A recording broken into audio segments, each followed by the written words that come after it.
যার কাছে চারটা জিনিস মজুদ আছে ওকে তোমরা সুখী বলে ধরে নাও, ওকে সুখী মানুষের মধ্যে গণ্য করে নাও।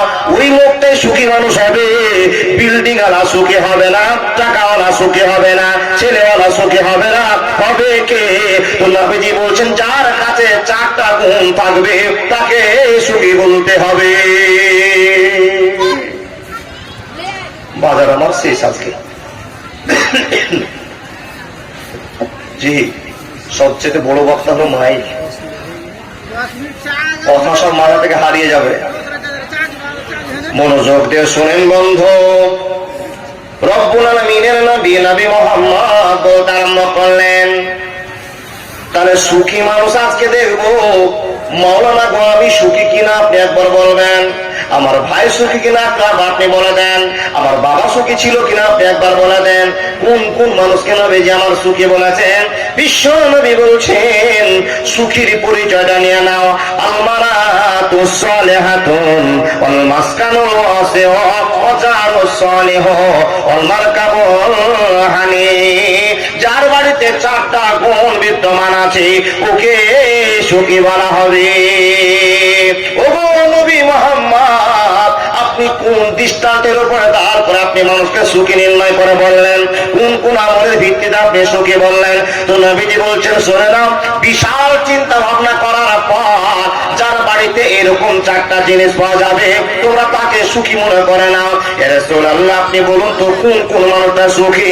তো নবীজি বলতে আরম্ভ করলেন আলমারাতুস সালিহা। যার বাড়িতে এক নম্বরে নেককার সতী সাধবী মহিলা থাকবে, অরিজিনাল বউ থাকবে, অরিজিনাল স্ত্রী থাকবে, ওই লোকটাকে পৃথিবীর মধ্যে সুখী বলে তোমাকে ঘোষণা করতে হবে। ইয়া রাসূলুল্লাহ ওয়াজ বুঝতে পারলাম না, ওয়াজ আপনার মাথায় ঢুকলো না। মূল বিষয় আপনি কোন প্ল্যাটফর্মে দাঁড়াতে চেয়েছেন আমি আপনার কথা বুঝতে পারি না। নবী কেমন করে বললেন যার স্ত্রী ভালো হবে ওই বাড়িটাতে সুখময় জীবন পাওয়া যাবে, ওই বাড়িতে শান্তি পাওয়া যাবে। রব্বুল আলামিন বলছেন ইয়া আইয়ুহান নাসু তাকু রাব্বাকুমুল্লাযী খালাকাকুম মিন নাফসিন ওয়াহিদা ওয়া খালাকা মিনহা যাওজাহা ওয়া বাসসা মিনহুমা রিজালান কাসীরান ওয়া নিসাআ ওয়াত্তাকুল্লাহাল্লাযী তাসাআলুনা বিহি ওয়াল আরহাম ইন্নাল্লাহা কানা আলাইকুম রাকিবা।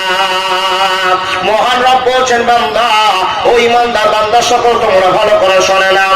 আমি তোমাদেরকে লক্ষ্য করে বললাম, তোমাদেরকে পরামর্শ দিলাম, যারা তোমরা আমাকে এক বলে বিশ্বাস করেছো, আমার নবীকে নবী বলে বিশ্বাস করেছো, তোমাদেরকে আমি ঘোষণা করে দিলাম হে মানুষ তোমরা শুনে নাও, এক নফস থেকে তোমাদেরকে আমি তৈরি করেছি, আর তার থেকে আমি বহু যুগের মানুষকে আমি তৈরি করেছি।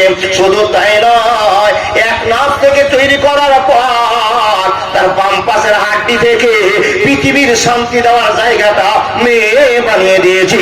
একবার জোরে বলুন না সুবহানাল্লাহ। আই মোহাম্মদ কামলেওয়ালা আয় রে আমার বুকে আয়, ডাকে রে তোর কি তো দাঁত শান্তি দাও মোর বলি যায়। আই মোহাম্মদ ফকির দরবেশে বাদশা ওলি তুলিতেছে সেই ফুলের কনি, ভিক্ষা ঝুলি কাঁধে নিয়ে বাস করে বৃক্ষের তলায়। আয় মোহাম্মদ, আয় মোহাম্মদ কামলেওয়ালা আয় রে আমার বুকে আয়। একবার জোরে বলুন না নারায়ে তাকবীর। ভাই কথাগুলো আমার স্পষ্ট বোঝা যাচ্ছে আপনাদের? বুঝতে পারছেন? পেশার পড়ে গিয়েছে, পেশারে না করলে আজকে আপনাকে বুঝাতে পারবো না। যাই হোক, সবই আল্লাহর ইচ্ছা, সবই আল্লাহর খেলা। কেউ কিছু বলছেন? কিছু বলছেন? কি আওয়াজ শুনতে পেলাম? কিচ্ছু করার নাই। জি এবার আল্লাহ বলছেন মানুষ এক নাফস থেকে আমি একটা নাফস বানালাম, আর নাফস থেকে হাড্ডিটা টেনে নিয়ে তোমাদের সুখময় জান্নাতের এক টুকরো তোমাদের কাছে আমি পাঠিয়ে দিলাম। সেটা কে জানো? আল্লাহ। সেটাকে আমাদের বলে দিন, নবী সেটাকে আমাদের চিনিয়ে দিন। তো বলছেন যে এটা হলো তোমার স্ত্রী। কে? স্ত্রী। তার মানে এখান থেকে বোঝা গেল স্ত্রীর কাছে পৃথিবীর যত স্বাদ আছে, যত ভালোবাসা আছে, শান্তির জায়গা আছে, স্ত্রীর কাছে আছে। এটা মার কাছে পাওয়া যাবে না, বোনের কাছে পাওয়া যাবে না, ভাবির কাছে পাওয়া যাবে না, সেটা কার কাছে পাওয়া যাবে? স্ত্রীর কাছে। এক কথায় পুরুষের শান্তির জায়গার নাম হলো নেককার স্ত্রী। আপনি প্রশ্ন করবেন, মাওলানা সুন্দর কথা আপনি বলেছেন, আমি যেই দিন থেকে বিয়ে করেছি সেই দিন থেকে আমার বাড়িতে দাবানল শুরু হয়ে গিয়েছে, অশান্তির আগুন জ্বেলে গিয়েছে। এই মহিলার দল আপনার স্বামী কাজকে আপনি শান্তি দিতে পারলেন না। এক এক করে কথা বোঝাতে আরম্ভ করলাম। রব্বুল আলামিন বলছেন, ও দুনিয়াবাসীরা শুনে নাও, আমি তোমাদের শান্তির জায়গা মেয়েদের কাছে করে দিয়েছি। পৃথিবীতে যত পুরুষ আছে তোমরা শুনে নাও, তোমার নেককার স্ত্রী নির্বাচন করে নিয়ে তোমার জীবন কাটাতে আরম্ভ করো। ওখানেই তোমার শান্তি আছে, ওখানেই তোমার ভদ্রতা আছে। আমি নবী যত চেক করে দেখেছি, টাকাওয়ালার শান্তি নাই, বিল্ডিং ওয়ালার শান্তি নাই, গাড়িওয়ালার শান্তি নাই, কিন্তু এমন লোকের সন্ধান পেয়ে গিয়েছি যার বাড়িতে কোনো চাল নেই, ধান নেই, লাখ লাখ টাকার মালিক নয়, শুধু একটা স্ত্রীকে নিয়ে জীবন কাটিয়ে দেয়, হাসতে হাসতে কাটিয়ে দেয়, কোনো টেনশন হয় না। ও যুবকের দলেরা ভালো করে শুনে যান, রব্বুল আলামিন বলছেন, লিতাসকুনু ইলাইহা, এটাই তোমাদের শান্তির জায়গা, অন্য জায়গায় শান্তি খুঁজতে তোমরা যেও না। বুঝে নিলাম, এটা আমাদের শান্তির জায়গা। আপনার জন্য যদি শান্তি জায়গা হয়, আমার মায়েদের জন্য, বোনেদের জন্য অশান্তি জায়গা কেন? মা বোন বলবে, মাওলানা আপনি যে আমাদের কাছে পুরুষের শান্তির কথা বললেন, কিন্তু আমার একটা খটকা বদল কি? ও মাওলানা, আমি প্রত্যেকদিন জোহরের নামাজ পড়ি, প্রত্যেকদিন আসরের নামাজ পড়ি, প্রত্যেক রাতে উঠে উঠে তাহাজ্জুদের নামাজ পড়ি, আল্লাহকে রাজি করার জন্য 5 নামাজ পড়ি, সব সময় সুবহানাল্লাহ আলহামদুলিল্লাহ তাসবিহ তাহলিল করে মাথা কখন কাটা দেখে সারাদিন রাস্তায় চলাচল করি, কোনদিন পরপুরুষকে আমার ইজ্জত দেখতে দেই না। ওগো মাওলানা, আমাদের কাছে শান্তির জায়গা আল্লাহ করে দিয়েছে, তার কারণ আমার পুরুষের হাত দিয়ে থেকে আমাকে বানিয়ে দিয়েছে। ও মাওলানা, প্রশ্ন আপনার কাছে যে আমাদের কপাল কেন তো খারাপ হয়ে গিয়েছে? আমি এত নেককার মহিলা, আমি এত শিক্ষিতা মহিলা, আমি এত দামি মহিলা, আর আমার সঙ্গে যার বিয়ে হয়েছে একবার সরকারি ডোম ছেলেটা, নোংরা ছেলেটা, ভাটি ছেলেটা, এর সঙ্গে কেন আল্লাহ আমার কানেকশন করে দিয়েছে? ও মাওলানা, প্রশ্ন আপনার কাছে বলে দিন, আল্লাহকে আমার কপাল খারাপ করে দিয়েছে, যেই কারণে আমার স্বামীকে নিয়ে আমার কোনদিন সুখ আসে না। মা বোন মনোযোগ দিয়ে কথা শুনুন, আপনার সুখ আসে না, আপনি এত প্রশংসা করছেন আল্লাহ, করার পর একটা প্রশ্ন বেজে গেল, রব্বুল আলামিন তুমি যদি এই স্বামীটা মদ খোরটা আমার কপালে না দিতা, একটা মৌলবি সাহেবকে তুমি যদি আমার কপালে দিতাম, তাহলে আমি যত ইবাদত করি সব আমার কার্যকর হয়ে যেত। আমি বক্তার কাছে ওয়াজ শুনেছি, মৌলবীর কাছে ওয়াজ শুনেছি, স্বামী যদি নামাজ না পড়ে, স্ত্রী যদি সারা রাত নামাজ পড়ে তো কবুল হয় না। ঠিক বললাম না ভুল বললাম? শুনেছেন কিনা? স্ত্রী যদি নামাজ পড়ে, স্বামী না নামাজ পড়তে, এমনি তালাক হয়ে যাবে। অনেক জায়গায় শুনেছেন। বাবারে, এটা আপনার কর্তব্য, এটা আপনার দায়িত্ব নয়। ও মা, এটা আপনার কর্তব্য না, আপনার দায়িত্ব নয়। শুধু একটাই আপনার দায়িত্ব, একটাই আপনার কর্তব্য, যদি আপনার স্বামী গাঁজাখোর হয়, আপনার স্বামী লম্পট হয়, আপনার স্বামী দাগাবাজ হয়, আপনার স্বামী চোর হয়, আপনার স্বামী মাতাল হয়, আপনার স্বামী কানা হয়, আপনার স্বামী ন্যাংরা হয়, আপনার স্বামী যদি অচল হয়, ও সুন্দরী মা, শিক্ষিতা মা, তুমি শোনে না, ও নামাজি বোন তুমি শোনে না, এটা তোমার জন্য প্রযোজ্য হয়ে গিয়েছে। ওই স্বামীটাকেই তোমাকে ভালোবাসতে হবে, তার কারণ তোমার আল্লাহ বিচার করে দিয়ে পাঠিয়ে দিয়েছে। ওই স্বামীটা তোমার হবে, তোমার টল ফিগার হবে, লম্বা দেখতে হবা, আর তোমার সাদা গায়ের রং হবে, দেখতে স্মার্ট তুমি মেয়ে হবা, কিন্তু তোমার স্বামীটা হবে হাফসি বিলাল। বুঝলাম না? মেয়েটা দেখতে খুবই সুন্দর, স্বামীটা কালো কুৎসিত, দুটো দাঁত ফাঁকা, অন্ধ চোখ, কানা, অশিক্ষিত, বর্ব। মেয়েটার কি প্রশ্নে জায়গা হয় না? হয় কিনা? আল্লাহ এই স্বামীটা যদি আমাকে না দিয়ে আমাকে একটা সুন্দর মূল বিষয়ের স্বামী দিতাম, আমি খুশি হতাম। কিন্তু বন্ধুরে শুনে নাও, এটা তো তোমার কপাল। পৃথিবী জন্মের 50,000 বছর আগে, 50,000 বছর আগে তোমার লিপিবদ্ধ করা হয়ে গিয়েছে কোনটা তোমার স্বামী হবে, কোনটা তোমার নায়ক হবে, কাকে তুমি সামলাতে পারবে। মূলবীর সঙ্গে যদি তোমার বিয়ে হতো, মূলবীর সঙ্গে টক্কর হতো, তোমার মূলবীর সঙ্গে বিয়ে হবে না। আমি আল্লাহ তোমার সঙ্গে একটা মাস্টারের বিয়ের ব্যবস্থা করে দিলাম। বান্দা বান্দি, আমি যেটা চেয়েছি সেটা নড়চড় হবে না। আর আমি কি বিচারে তোমাকে তার সঙ্গে বিবাহ দিয়েছি তুমি সেটা জানো না। আপনি বারবার প্রশ্ন করবেন, মাওলানা আমার স্বামী সারা রাত ধরে মাতলামো করে, আর আমি অথচ মুসাল্লায় বসে বসে আল্লাহর কাছে দোয়া করি, আমার দোয়া কেন আল্লাহ কবুল করে না? আমার কথা কেন শুনে আমার স্বামীকে হেদায়েত করে না? মা তুমি পারবা না, মা তুমি পারবা না তাকে হেদায়েত করতে, যতদিন আল্লাহ তোমার স্বামীকে হেদায়েত না করবে। কিন্তু আপনার চাওয়ার দরকার আছে, আল্লাহর কাছে চাইতে থাকবে।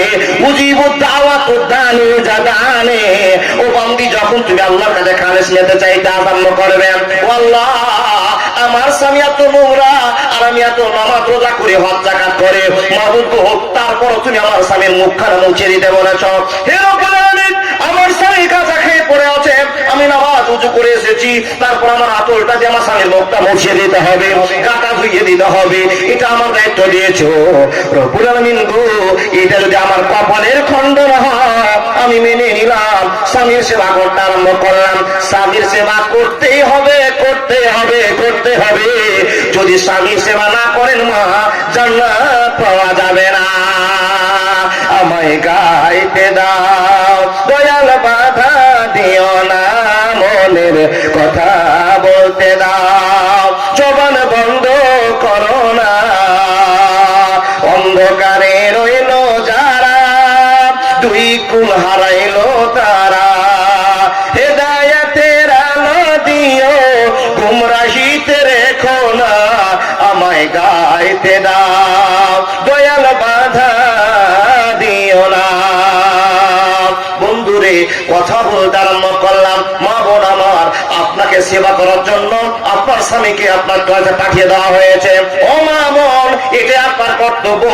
আর যতগুলো পৃথিবীতে পুরুষ মানুষকে পাঠানো হয়েছে সবাইকে লক্ষ্য করে বলা দেওয়া হয়েছে, এ পুরুষের দল, মার কাছে যে শান্তিটা পাওয়া যাবে না, বোনের কাছে যে শান্তি পাওয়া যাবে না, বুবুর কাছে যে শান্তি পাওয়া যাবে না, ভাগ্নির কাছে যে শান্তি পাওয়া যাবে না, ভাতিজির কাছে শান্তি পাওয়া যাবে না, সে শান্তির জায়গাটা তোমার আলমারাতুস সালেহা, নেককার স্ত্রীর কাছে দিয়ে দিয়েছি, তোমরা উপভোগ করে নাও, শান্তি নিয়ে নাও, অসুবিধা হবে না, হবে না, হবে না।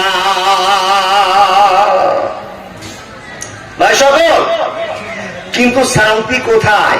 মা বোন, শান্তি দিলেন কোথায়? আপনি যে আল্লাহর আইনকে ফলো করেছেন, মুসলমান হয়েছেন, কিন্তু শান্তি আপনি দিলেন না। মাওলানা কেন শান্তি দিলাম না? আমার স্বামীকে যে আমি পীর বলে জানি, আমার স্বামীকে যে আমি নায়ক বলে জানি।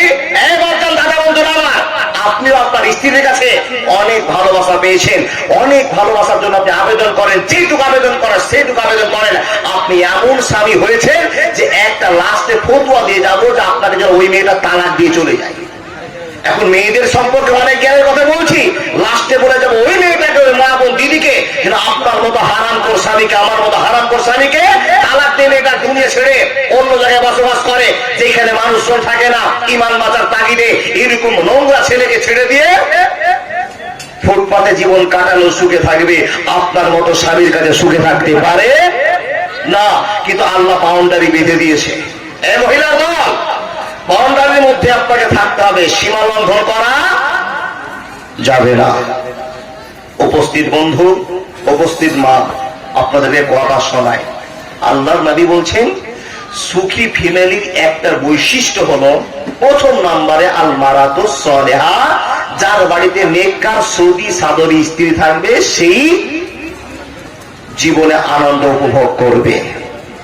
উদাহরণ দিই, যতগুলো পুরুষ বসে আছে, একটা বাপ, একটা দাদা, একটা বন্ধু বলতে পারবেন, ভাই 30 বছর থেকে সংসার করছি, কোনো দিন বাড়িতে আমার ঝগড়া হয়নি, এরকম বউ আমাকে আমার কপাল আল্লাহ দিয়েছে।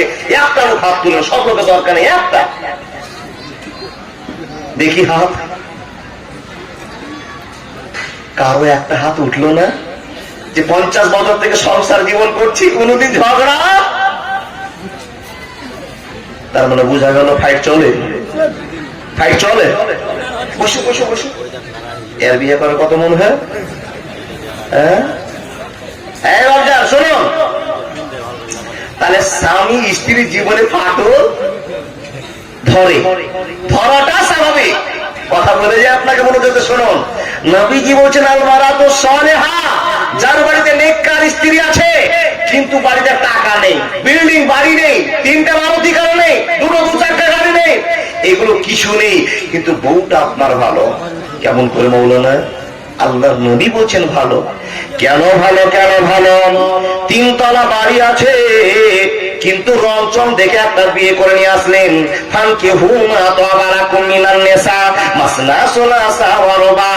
আপনি একটা সুন্দর বিবেচনা করে বউ আপনি খুঁজে নিয়ে এসেছেন, কিন্তু বউ চয়েস করতে আপনার ভুল হয়ে গিয়েছে, নেককার স্ত্রী নির্বাচন করতে পারেননি। ও জমিদার বাবু, ও ভাই দাদা, আমার আপনাকে বলতে আরম্ভ করলাম যে বউটাকে নিয়ে আপনি 30 বছর থেকে সংসার করছেন, 20 বছর 10 বছর থেকে আপনি সংসার করছেন, 3 তলা বিল্ডিং বাড়ি, 3টা লরি আপনার রাস্তায় চলে, একটা বাস চলে, আর প্রত্যেক দিন আপনি কাজে চলাচল করেন, আর গ্রামের সবাই দেখে আর বলে আল্লাহ রে আল্লাহ, এমন টু ভাইয়ের মতো আর কোন মানুষের তুমি সুখ দেওনি, বলে না? কিন্তু বাবা ভিতরের কথা কে জানে? ভিতরের গল্প কে বুঝে? লোকটা প্রত্যেক দিন কার নিয়ে যায় আসে, 3টা বাসের মালিক, 4 তলা বিল্ডিং বাড়ি, তারপর নিজের মনটাকে শান্তিতে রাখতে পারে না। যখন কার নিয়ে বাইরে চলে যায়, বউকে যদি ফোন লাগে, বউ আর ফোন ধরে না, কাউকে বিজিতে ব্যস্ত পেয়ে যায়, ফোনে অন্যজনের সঙ্গে কথা বলে, স্বামীর ফোনটা কেটে দেওয়ার পর অন্যজনের সঙ্গে কথা বলে, আবার স্বামী ফোন লাগিয়ে বলে আরে কার সঙ্গে কথা বলছিল? বলে আমার ভাইয়ের সঙ্গে। আর তো তোমার ভাইয়ের সঙ্গে এত কি জরুরি গল্প? ঘন্টার পর ঘন্টা থাকে, স্বামীর মনে একটা ডাউট হয়ে গেল, সন্দেহ হয়ে গেল, না না না, আমার বউ আমার বন্ধুর সঙ্গে কথা বলে, নিশ্চয় তার ভাইয়ের সঙ্গে কথা বলে আমাকে ফাঁকি মেরে দেয়। ও বন্ধু আমার, বলুন তো 4 চাকা গাড়িতে আপনার সুখ আছে? সুখ আছে? না না না, সুখ নাই, সুখ আপনি পাবেন না, সুখ আপনার হতে পারে না। আপনি 3 লাখ টাকা দিনে কামাই করেন, 1 বাক্সে আপনি জমাই করে রেখেছেন, কিন্তু সব চাইতে বড় ভয় মিডিয়া আপনার বাড়িতে এসে খোঁজ করবে, সেটা ভয় নয়। মোদী সাহেব, মমতা সাহেব আপনার কাছে খবর পাঠাবে, আপনার এটা ভয় নয়। পুলিশ এসে আপনার বাড়িতে ঢুকে যাবে, এটা আপনার ভয় নয়। কিন্তু একটা ভয় আছে, লাখ লাখ টাকা ঘরে রেখেছেন, আমার সুন্দরী বউ কখন ফেলে পালিয়ে যায়, টাকা নিয়ে চলে যায়, এটা আপনার ভয় আছে। ঠিক বললাম না? বললাম। আচ্ছা বলুন তো, সুখী বলবেন? সুখী বলবেন না, সুখী বলতে পারেন না। তার কারণ বাড়িতে যাকে রেখেছেন সেই আপনার ঘর কাটা ওস্তাদ। সারাদিন যদি মাঠে কামাই করেন, তো কামাই করে যদি 3 লাখ টাকা দিয়ে উপকার করেন, ইনকাম করেন, তো মনে শান্তি এখনো আসলে, তার কারণ বাড়িতে একটা অঘটন ঘটেই আছে, এই জন্য শান্তি মিলে না। এবার শান্তি কার? একটা ছোট্ট গল্প। কি গল্প? রাজার সামনে একজন ওই দোতারা চিনেন না, যেটা বাউল গান করে, শুরু করেছে। স্ত্রীর 2টো দাঁত নাই, কালো কুৎসিত স্ত্রী, এক বাউল ধরেছে, স্বার্থ ছাড়া বন্ধু বান্ধব কাছে আসে না, বিনা স্বার্থে দুনিয়ায় কেউ ভালোবাসে না, স্বার্থ ছাড়া ভালোবাসে শুধু আমার মা, কাদা আর খড়কুটা দিয়ে মাটির মূর্তি করে, লক্ষ টাকা মুখ মজুরি নাই মূর্তির কারিগরে, মা আমার সুন্দর বডি করে দিল, মূল্য নিল না, স্বার্থ ছাড়া ভালোবাসে শুধু আমার মা। আপনার শুনেছেন গানটা নাকি? মনের সুখে গান ধরেছে, দোতলা বাজাচ্ছে, আর আসমান থেকে নয় 10 তলা বিল্ডিং থেকে রাজা ডাকছে, আমার বাড়ির একজন প্রজা আমার বিল্ডিং এর বাইরে মনের সুখে একটা গান ধরেছে। তো যুক্তিযুক্ত গান শুরু করে দিয়েছে। রাজা বলছেন ভাই রে, ও মোহরিল, ও প্রহরীরা, যাও তো দেখো তো, যে লোকটা আমার বাড়ির পাশে গান গাইছে, ওকে একবার ধরে নিয়ে আসো, তোর মনের ভিতরে কত সুখ আছে, সুখ না থাকলে কেমন করে এত সুন্দর গান বেরিয়ে আসে। মন্ত্রী গিয়ে ওই লোকটাকে ধরে নিচ্ছে। কোন লোকটাকে? বাবা, যে দোতারা বাঁধা ছিল, স্ত্রীকে নিয়ে বসে বসে আনন্দ প্রচার গান গাইছে, ওকে ধরে এসছে, বলছে এই ভাই আমার সামনে এসো। রাজার সামনে গিয়েছে প্রজা, গিয়ে বলছে হুজুর জাহাপনা, কিসের জন্য আপনি ডেকেছেন? আমি তো মনে সুরে গান গাইছিলাম, তো আপনি আমার গান ডিস্টার্ব করে দিয়েছেন, কি হয়েছে একটু বলুন। তো বাদশাহ বলছেন, আরে বাবু বলছো, আমার বাড়িতে হাজার হাজার চাকর খাটে, লাখ লাখ টাকার মালিক আমি। তো আমি এত সুখী হওয়ার পর আমার গান ঠিকঠাক বের হয় না, আমি আনন্দ করতে পারি না, আর তোমার ফাঁকা বাড়ি রাস্তায় জীবন কাটাও, তারপরে দেখি তোমার সুরের বহার আরো বেড়ে যায়। ব্যাপারটা কি? তোমার যখন এত সুর, তো আমি তোমাকে একটা কাজ করছি, তুমি প্রত্যেক দিন আমার মনটাকে ফ্রেশ করার জন্য, আনন্দ দেওয়ার জন্য একটা করে গান গাইবা, তোমাকে 10,000 করে বেতন দিব, কিন্তু তোমাকে অ্যাডভান্স আমি আগে 50,000 টাকা করে দিচ্ছি, যাও নিয়ে যাও, সুখে দিন কাটাও, কিন্তু প্রত্যেক দিন বিকাল 4টার সময় আমাকে একটা সুন্দর করে গান শোনাতে হবে। বেশ ভালো কথা। রাজার কথা শুনে এই প্রজা বাউল আর বাউলনি দুইজন আনন্দে একবার উৎফুল্ল হয়ে 50,000 টাকা নিয়ে পকেটে করে দুইজন মনের আনন্দে গান ধরেছে। গান ধরার পর যখন শোয়ার টাইম হয়েছে, স্ত্রীকে স্বামী বলছে, বাউল বলছে, ও বাউলনি, কি গো? বলে, এই যে বাদশা আমাদেরকে যে 50,000 টাকা দিয়েছে, এই 50,000 টাকা কোথায় রাখবা গো? বাউলনি বলছে, ঠিকই তো করে আপনি তেজ মেরেছেন, 50,000 টাকা, 50,000 টাকা। হ্যাঁ, 50,000 টাকা রাখবো কোথায়? বলে, কুঠি আছে, কুঠি বুঝেন না? কুঠি বুঝেন?